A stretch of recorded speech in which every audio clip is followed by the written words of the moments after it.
Okay, well I'm going to show you how to center clay and probably how to throw a cylinder as well. We'll see how much time it takes. When I grab clay out of the bag, you want to wedge it, even if it's fresh from the factory. Wedging does 4 things. First of all, it gets rid of the air bubbles. It makes all the molecules move together in the same direction. It compresses the clay so it's stronger. And if there is wet and dry spots, like if you put some clay back in the bag from using it before, it gets it homogeneous. So it's all really smooth and easy to work with. So I'm not sure if this is going to happen. So I wedge, I need to do the American twist. I've shown that earlier in the semester. But it's a 1/4 of a turn up a high point, 1/4 of a turn high point. You see it gets right on that point. That's what compresses it. And you can see it's all moving around the same direction. But you can do it depending on the clay. You might want to do it 60 times. Or if it's just fresh out of the bag, just a few times. It's actually just getting it in a nice shape so it's round on the, you put in the wheel. Don't want anything square in the wheel. This makes life harder for you. You want to make sure you put it in the middle of the wheel as best as you can. And then just, without getting the motor going, just get it in a nice cone shape like this. This also makes it so it sticks to the wheel head a little bit better. Okay, we're ready to go. Here are the different phases of throwing. I'm going to show you first of all how to center right here. And basically the clay will stop moving in my hand, so it's not wobbly at all. Now, when you're centering, a few principles. The way I have my hands, other people will check other YouTube videos, which I recommend doing, may have their hands a little bit differently, but the principles are the same. You don't have to muscle a clay. I use my elbow connected to my hip bone. Everything's connected. And I push, and I use a lot of water and a lot of speed when I center. And then I start pulling up the walls, and I start doing this kind of stuff. Slower speed, slower water. A lot of speed, a lot of water. Slower speed, less water. Centrifugal force becomes your enemy when you get to this part. Anyway, so centering. So you can see it's kind of in the ballpark. I make a little seam down here just so it really, makes this thing attached to the wheel head and water doesn't get underneath there. If your wheel head's slimy, this will not stick to the wheel. Okay, a lot of water, a lot of speed. First part of it is to push past center. So I'm going to push, and then with this hand, I'm going to cone it up. There's 2 parts to centering. You cone it up and bring it back down. It's sort of like wedging it on the wheel head. From here on out, I'm never touching a non-moving piece of clay. Wedge up, a lot of water, a lot of speed. I push past center and bring it down. My hands are never apart. That's another principle. Don't let your hands drift apart. You'll get mushrooms and things will start going like this. Together, it's like you're rock solid. It's almost like a Stanton press. Okay. Before bringing it down, I want to show you. I push past center, and this is another principle. If I ever take my hands off fast, it goes off center. If I take my hands off slow, it centers itself. And that goes true with anything. I'll show you other examples of that at different parts of the process. So I've coned it up, I push past center, and I bring it down. I just karate chop it down. I can grab my thumb here. Some people use the heel of their hand. This is the strong part of your hand. This is the strong part of your hands. When I get to the bottom, the heel of my hand kind of goes and pushes in. So I bring it down like that. Okay? You don't want to be sitting down here forever.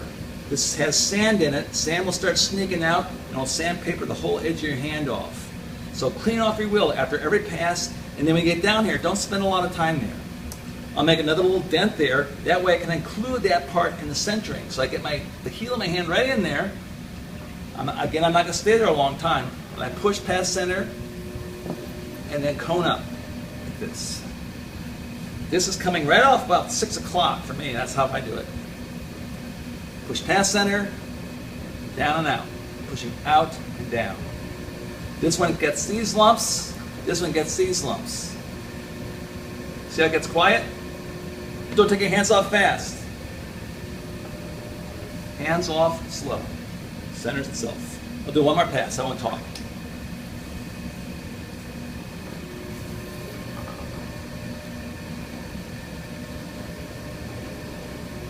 And you're making a mound. Not a flat top, not a mushroom, a mound. That way clay won't fold over on itself and get slipped and caught in there and stuff. Much easier to work with. Other ways of coning up, I've seen people cone up side to side like this. I've seen people pull it towards themselves. I mean, you can do all that stuff as long as elbows are touching, and it's less muscle working from this way, pushing past center. Because then I have my whole body, my whole body's going into it rather than just my arm. I'm using very little muscle. My hands are locked, but other than that, I'm just using bone on bone to give it support. Again, there's my mound. If your hands, let me show you what happens if your hands travel apart, you start getting mushrooms and things start going, this starts folding over, it's just a mess.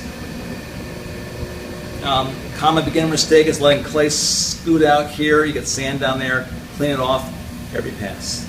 You won't sandpaper your hands off. Okay, I've got a mount. Let's open. Make a little hole.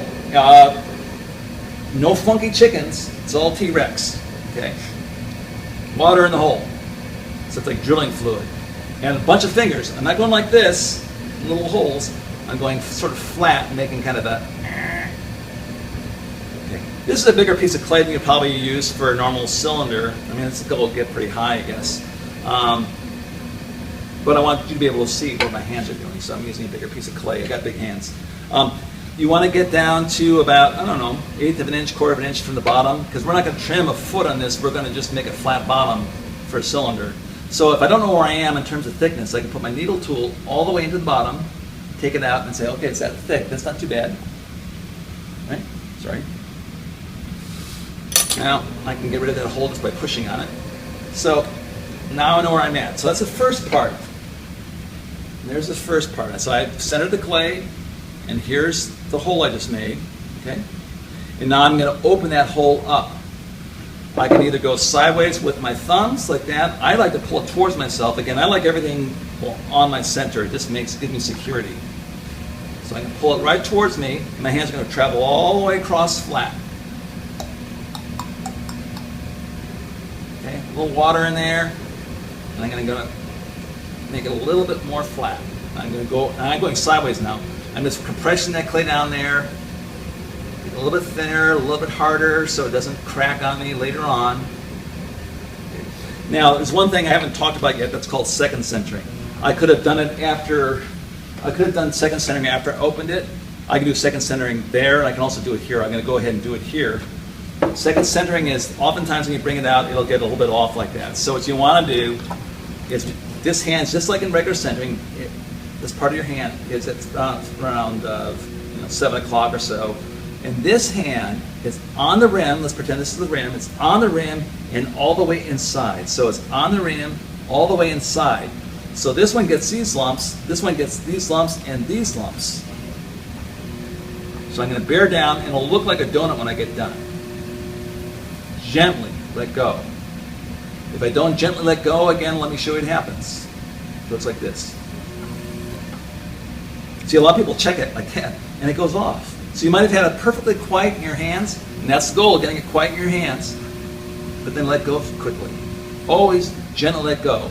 Pressure on slow, pressure off slow. And when you're on it, you're not using a lot of muscle, but your hands are like claws, they're like Bruce Lee. Okay. So I've second centered. So now I'm ready to start doing this thing. And you see there's a little bit of undercut there, and I can start pulling the clay. Alrighty, pulling the clay. I always tell beginners that a good way to have your hands is to hold your sponge in the right hand. By the way, you'll be on the right side around 3, 4 o'clock. I've seen people at 6. I've seen people at noon. But it's best to be right here. It's right in you're right there. You can see it. The outside hand does most of the work. The reason why I recommend holding a sponge if you're a beginner is because it gets all your fingers together. The problem with most people is they go like this. They can think they can pull like this. Their hands aren't connected. They don't have any strength in one finger. This gets all your hands involved. If you can get your hands all involved, forget the sponge, or you can put a little water on there, that's fine. But anyway, what I like to do is think of, I have 2 fingers. See? I have 2 fingers. They're like a claw. It's like a lobster claw. These 4 are inside. These 6 are on the outside. This guy here is doing most of the work. And they're like chopsticks. You're actually literally pulling. So I make a little dent. Most of the work, I'll show you, most of the work is from the outside. So I'll do one pass just with the outside. There it goes. I always compress the rim too so it doesn't get weird. But the inside hand works too. It sort of feeds the clay to the outside hand. So I make a little dent. See the little dent? And then I'll bring that dent upwards. So I establish a squeeze, but I don't keep squeezing. I get to the rim, compress it. If I were to keep squeezing, I'd start pinching off the clay. As a matter of fact, I'll go ahead and do it. Let's say if I keep squeezing, watch what happens. Whoa, I just ripped it off. So you don't want to do that. You establish a squeeze, you lock it in there, and you bring it up. You do another pass. I make a dent. Like that, I can have one hand over. I sometimes like having a hand over. But then I push in, and I bring it contained. The centrifugal force will make it want to go out. You can see my wheel speed's slowing down a little bit now. Anyway, so I make that dent, and I'll establish a squeeze, and I'll squeeze right on it, on the dent, and a little bit below it. And I bring that up. So the way this looks, you want to think of it like architecture. So here, let's say here's the side of the pot, just a side view of your wall. So the first pole goes like that. The second pole goes like that. Third pole. So I'm actually doing this like this and then getting the bottom. I get the bottom every time. It's like this. You don't want to go like that, like I showed you when it ripped off, and then try to get that stuff out. That won't work. You got to get that part, a little bit of bottom, but it's mostly the top half you're thinning out, and then you thin out the bottom half. That's a good way to think about it. You keep it contained. You see how it comes in? Don't let your hands come out. The outside hand does more of the work. You think of the outside hand doing more of the work and bringing in both hands into the center. That's a good way of thinking about it until the last pull. If it starts going out on you, you can always get your hands wet and collar it and bring it in. Okay? Make a dent. I can start getting that clay at the bottom now a little bit more. And look how slow I'm coming up too.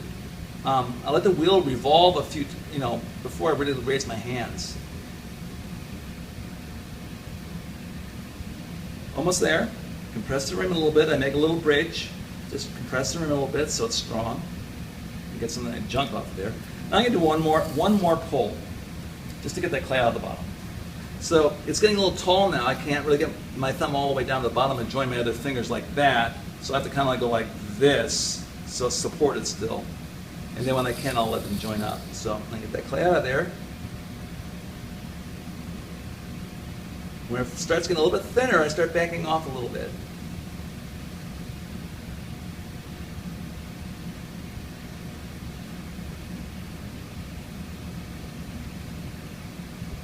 Okay, so that looks pretty good. Let's say if the rim's going like this, I got some kind of unevenness, the rim's going like this, I can cut the rim off. And this way that it looks is you support the needle on your thumb, you don't just stab it. You go really slowly like everything. Pressure on slow, pressure off slow. But I put a finger in here so I know when my needle tool's all the way through, I put it on my thumb like this. And I go a little bit at an angle. And I go slowly. And a little bit below the problem, if there is a problem. And then when I feel it hit my finger, I just lift it off. Okay? And again, if this is the shape that I wanted, if it's not the shape I want, I can shape it a little bit more with I can get it straight like this using a wood knife tool, which is pushing in and pushing out against it a little bit, very gently. Bring it up. I can also bring it down. I can shape it a little bit, push it in. It could be nice. All right, whatever for your cylinder, whatever shape you're looking for. You can make it round and whatever. Just showing the general way of raising the balls. So I've just completed that. Right there. Wherever pots touch lips, hands, or anything, you want a nice, round, smooth rim. So I can put my sponge over it like that. I get a piece of paper toweling and wrap it around. That works really great. A little wet piece of paper toweling, just a little strip like that. Works great. Now it's time to take this off the wheel. So I want to get some of this excess clay off the bottom. What I do is I hold this with two hands again. I'm never out here with one hand out in the air. Arms close to my body. And I guess the knife edge is pointing out kind of that way. And I can change the angle until it starts cutting. If it's not cutting clay away from the pot, change the angle until it does. But just drag it in. See, it's pointing that way. And then get that clay bite away by going like that. Okay.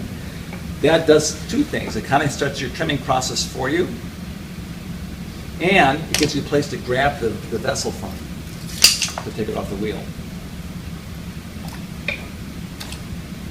I do get a Boston strangler like this. You don't want it loose because that can go up and cut through your pot, right? And it's nice and tight. Pull it right straight towards you. So, anyway, cut that off. There's two ways of taking this off now. I made a dent down here so I can actually grab it from here and take it off with very little disturbance to the rest of the pot. The other way is that if your clay is really kind of slimy and wet and it's not really behaving very well and not keeping in shape very well because you use too much water, which will happen when you're a beginner, you can get your hands clean and dry and hold the whole thing like an injured bird. Gently grab everywhere all at once and give it a little twist. And you can put it over on a piece of board. Let it dry for a little bit, trim it. If your hands are quiet when you're pulling, you'll have very consistent walls. If you're going like this, you'll see it in your pot. I can go ahead and cut this in half. You can see I got the clay out of the bottom pretty well, I think. Make sure. Yeah, and you can see that my hands are pretty quiet. So when I trim it, I'll get some of this stuff. Like that. That's a little bit too thin right there, but I think take off a little bit right there. So anyway, but my hands are pretty quiet. You can see it just nice comes up and very, very still. Okay. So the whole idea with using two hands for everything and together is so they don't do this kind of thing. You don't want them messing around. You want them locked in and bring them up. Just like that. They're like claws. All right.